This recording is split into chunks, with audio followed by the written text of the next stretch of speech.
project development. So, ina-assume po namin lahat ng situation namin dito ay baha. Kasi yun ang reported from Damanggo City. Binato sa amin from EOC. So, lahat ng naging mission namin dito ay medyo mahirap, assuming na lahat po ay baha. So, ibibigay ko na po ang mikropono from our First Nation kay Mr. Paul Nicolas po. This is the message that we received from EOC. We received several unsolicited text message that entire Apple High School was completely submerged in flood. Validated the information, please confirm the receipt.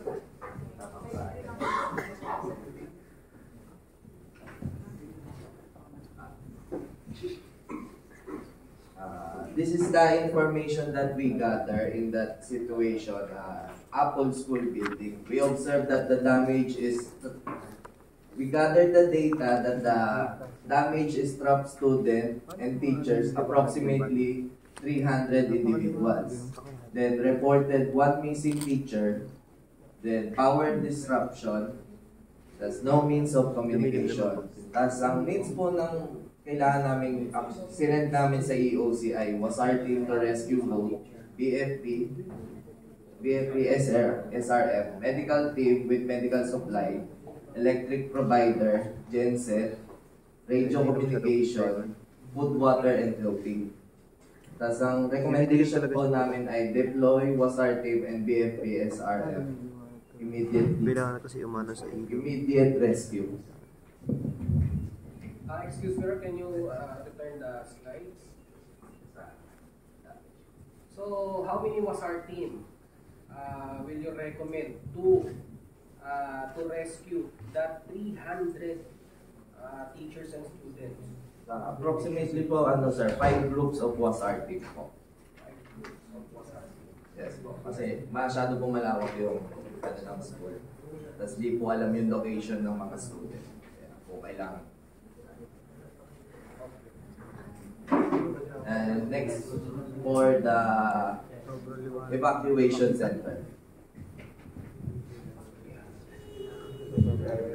Sir, good morning po. I'm Police Master Sergeant Ardel Manzanilla. So I will be presenting the situation number 2 for the evacuation center. So at about 10:37 a.m., Rapid 9 group received a text message from the EOC center that there are several unsolicited phone calls about looting incidents at the evacuation center. So there are also reports of sick individuals and food poisoning in the area. So upon verification, at around 11 a.m.,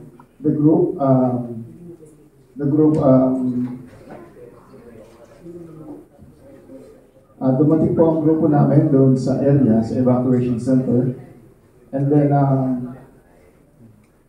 inanap po agad namin ang ating KII, ang ating key informant individual. And then, which is under the name of James Reed. So, upon verification with the KII natin, meron po tayong verify ng mga looting incidents. And then, sa looting incidents, sinasabi po natin dito na kailangan po natin ng mga security personnel. So doon sa security personnel, kailangan po natin siguro ng mga PNP personnel para doon sa evacuation area. So to prevent yung mga looting incidents at the same time, para po yung security ng mga tao natin na nasa evacuation center, mapil nila na sila ay safe doon sa area at walang ibang mga makakapasok na mga criminal-minded na individuals. And then upon verification as well, so there are damages on na identify namin regarding dun sa food poisoning and then yung mga sakit po nila, yung stomach ache. So we are in need of a medical team complete with medical supplies para ma-check po yung health ng ating mga kababayan na nandoon po. And then, isa rin po sa na-identify natin yung food shortage. So kapag meron mga, so kailangan din po nila, sir, ng mga food and water. And then, in-identify din po tayo ng mga children below 5 years old. So, kailangan po nila ng mga gatas and then clothing kasi yung mga damit po nila halos basa na po sa baha. And then, identify din natin, sir, na walang power supply doon sa area. Meron din kami ng interview na kailangan din nila ng toilets, tents, beddings, ventilation, and important po yung hygiene kits. So, ang recommendation po namin doon, sir, magkaroon po tayo ng security personnel immediately dun sa area, and then yung mga medical team para tumingin po doon sa ating mga kababayan. Mga ilang portalets kaya, sir? Magkakasya doon. Sir, doon sa evacuation center, meron po tayo ng 1,100 na individuals. So, we are expecting more or less 20 portalets para ma-accommodate po yung ating mga kababayan. Sir, can you return to the previous slide? So, sir, you mentioned food poisoning. So, do you have the numbers of how many of the evacuees are... Well, actually, sir, sa food poisoning, sinabi lang po ni KII na mayroon po silang food poisoning. However, no exact figure was given to the team. Okay, so about the food shortage, so for how many evacuees or how many families or individuals are needed for the food delivery? Well, currently, sir, there are 1,100 individuals allocated at the evacuation centers. So, para po doon sa food shortage, kailangan po natin ng siguro i-double po natin yung figure para ma-accommodate yung pagkain nila kahit morning and evening, sir. And also, sir, you mentioned you have encountered infants in the evacuation center. Yes, sir. So, how many are they so we can make provisions for milk formula? Sir, according to the KIA, sir, they have no concrete or exact figure of those infants.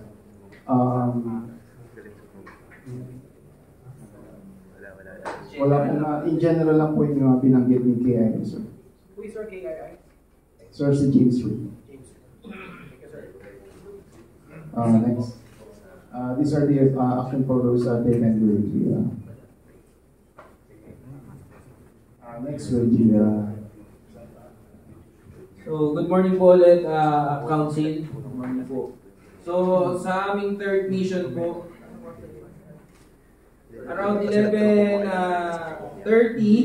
so si EOC po ulit ay nag-text kasi mahirap po ang communication through radio. So, around 11:30, meron po kaming third mission.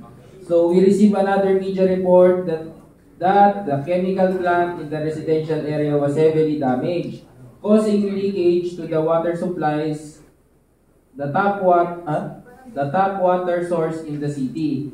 Validate the information at the residential area and conduct ARDENA.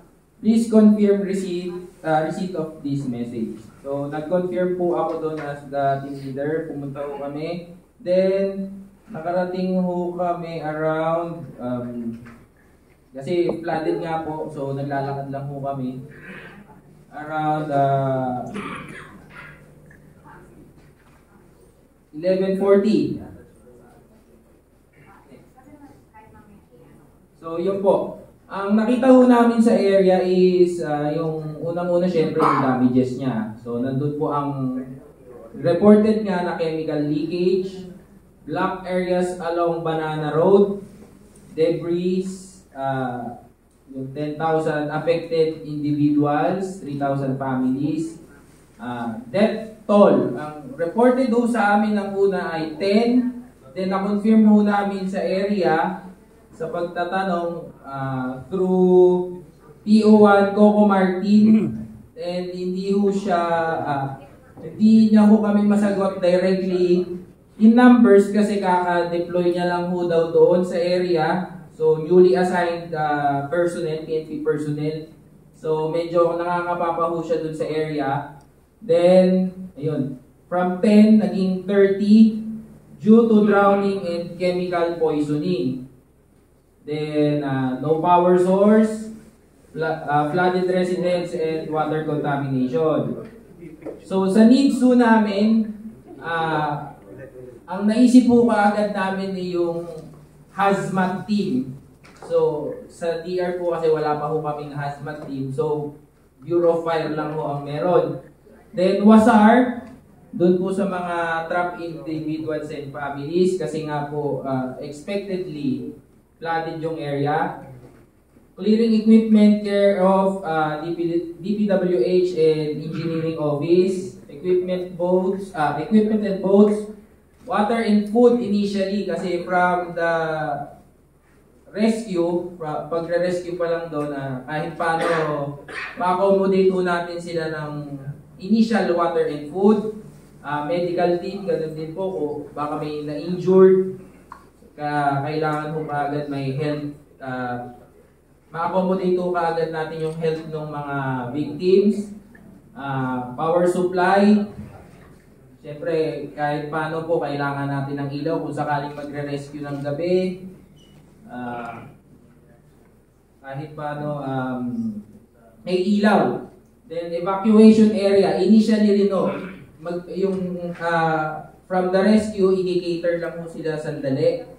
Then portable water treatment. Then sa recommendations po, deploy BFP hazmat and WASAR team and medical team immediately as soon as possible po. So naibato po kagad sa EOC yan. Then nakita ho namin yung area. Then nag-reply naman po si EOC. Then deploy CHO for dead bodies. So hindi ho namin alam kung saan po talaga pwedeng ilagay yung reported na mga dead bodies. So si CHO na po ang possible mag-cater ng mga dead bodies. Then yung clearing agencies po like DPWH and Engineering. So ang nakausap po namin doon ay si PO1 Coco Martin, yun nga po yung newly assigned person. So where are the dead bodies by the time you conducted your assessment? Sir, upon communicating with PO1 Coco Martin, hindi niya rin po alam. Through text lang din po sa kanya, yun nga, na-confirm ng ibang residente, yung dead bodies. Pero wala pong sinabi kung nasaan po sila.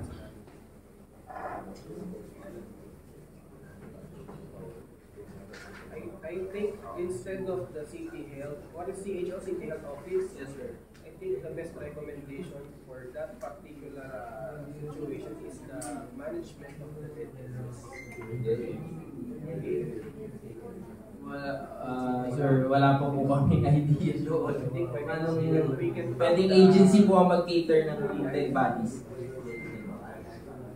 So, then, may isa pa po kaming nakausap.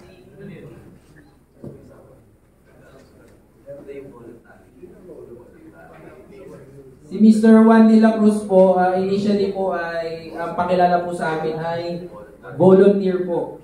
So dalawa po sila ni TO1, Coco Martin doon po sa area at nakausap po namin.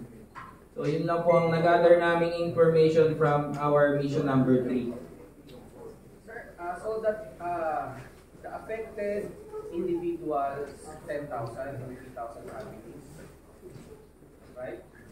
Sir? 10,000 individuals, Yes, sir. equivalent to 3,000 families. Yes, sir. So they are the affected in residential for the chemical.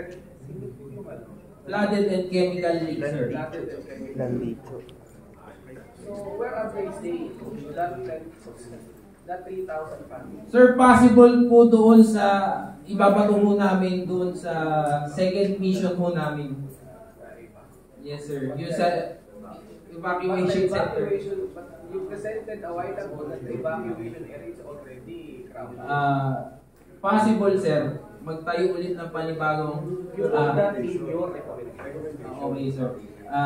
evacuation center through the command of our mayors. Establishment of additional evacuation center. Yes, sir, noted.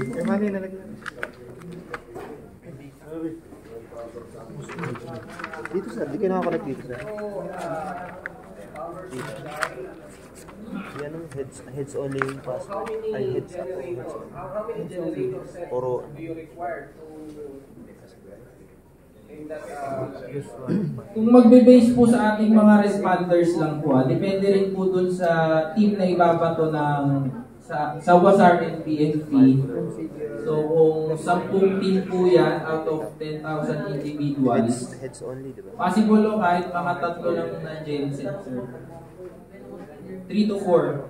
also you may also add a recommendation portable water treatment or water rationing. Is that possible in the area? Once na bumaba po yung sir, yung maklear na po yung area due to flooding. Yes, kasi it will require electricity for the treatment, portable water treatment. Right? Yes, sir. So, is it, is there better recommendation water? Sir, hindi naman po siya, needs pa lang po siya eh. Hindi naman po siya asap. Kasi ang asap po natin is ma-rescue po kaagad yung 10,000 individuals as much as possible. Then, to follow na po yung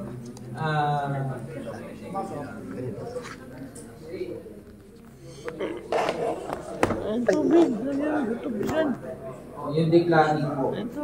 So, priority po natin kasi yung buhay niyan, sir. Tayo binidyo mo.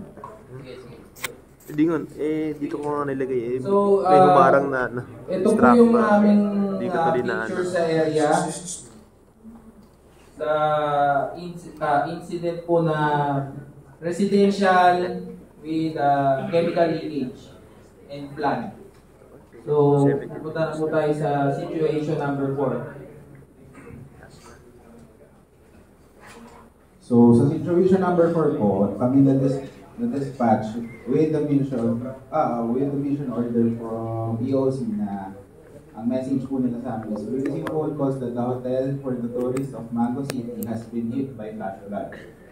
Confirm the location of the hotel from locals of Mango City and conduct our dana at that area. Please confirm the receipt of this message.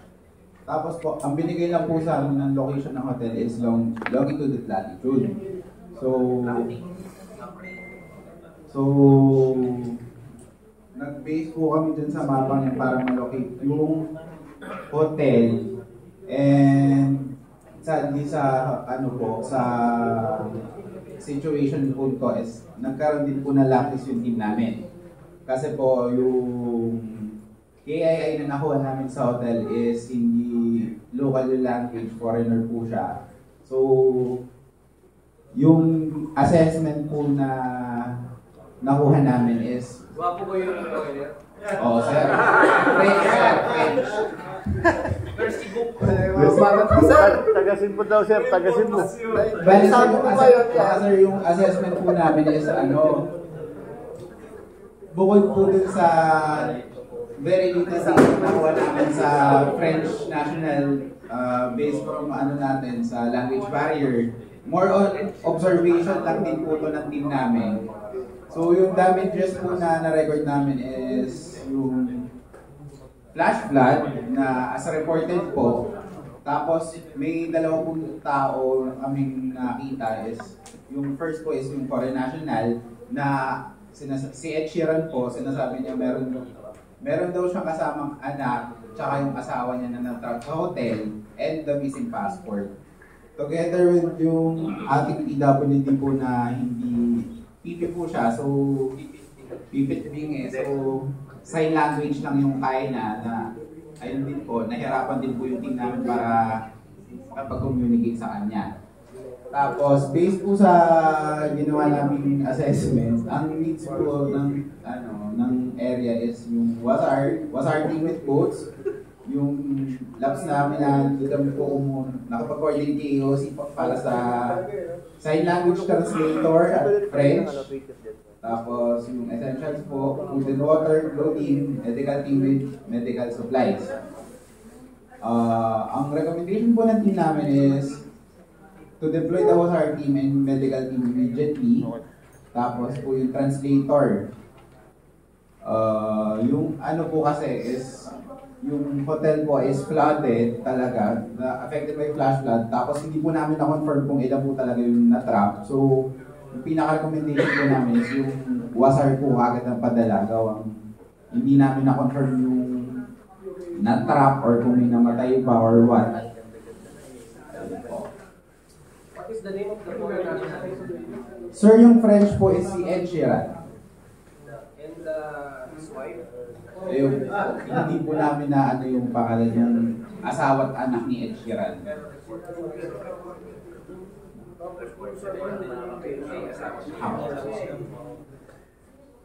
Kasi ito po yung action photos.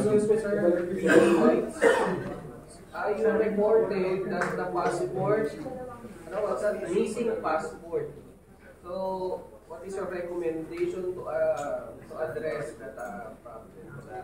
Ano po, kukontakin po si French Embassy to confirm the identity of the French national. Take note of that. Go ahead. Go ahead. Proceed. Continue. Tapos ito po yung action photos nung nangyari sa hotel. Kita nyo naman po si yung death. Tapos yung French national po, si Ed Sheeran. French national, well, matamitib. Ano sir, mahilig mag-beach. Mag-beach. Tapos sir, yung as much as possible para maintindihan namin si initially po, para kasi po wala kaming translator, hindi nga po namin na-coordinate. Meron naman po kaming hawak na handheld phones with ano. So, as much as possible, trinay po namin si Google Translate. So, kahit pa paano, nakakuha po kami ng data. Buenas nyo, may signal kayo na po. Buenas nga sir, opo. May signal po. Kahit, kahit yung radio po is, ano siya? Opo. Yun lang po. Yan po, without further ado, ito po ang aming team. Rapid 8 na lang po siya ngayon, which is ating Rapid 9. Thank you for listening and good morning po.